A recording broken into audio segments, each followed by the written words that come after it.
tagabalitang report mula sa Mindanao kung saan pa naman na Radio Anchor. Binawian po ng buhay sa pamamaril sa Fort Pikit. Diyan pa naman sa Barm. Narito ang balita ni Jomar Abdul.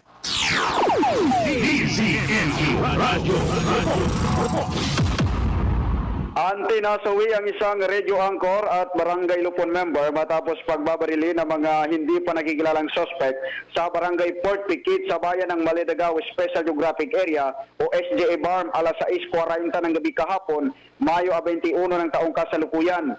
Kinilala ang biktima na si Nestor Titeng Micator na siyang residente rin ng lugar at kilalang broadcaster sa Pikit, North Cotabato. Sa ulat ng mga otoridad bandang alas 6:40 ng gabi nang maganapang insidente sa sitio Proper 1 sa nabanggit na lugar.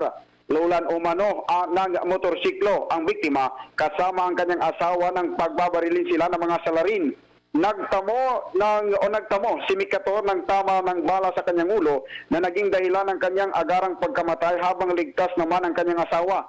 Si Micator ay kilala bilang masipag at mapayapang mamamayan na aktibong tumutulong sa kanilang barangay bilang miyembro ng Lupon. Nagpahayag naman ng pakikiramay ang pamilya, mga kaibigan at mga kasamahan ng biktima sa media industry at umaasang makakamit ang hustisya para kay Micator. Samantala, kinundi na naman ng Presidential Task Force on Media Security ang nangyaring pagpaslang at binigyang diin na ang ganitong insidente ay banta sa kalayaan sa pamamahayag. Patuloy pa rin kaanti ang investigasyon ng mga otoridad sa naturang kaso upang matukoy ang pagkakakilanlan ng mga salarin at ang motibo sa krimen. Mula dito sa rehiyon ng Bangsamoro, Jomar Abdul nagulat para sa Target On Air sa DZME 1530, ang Radyo TV.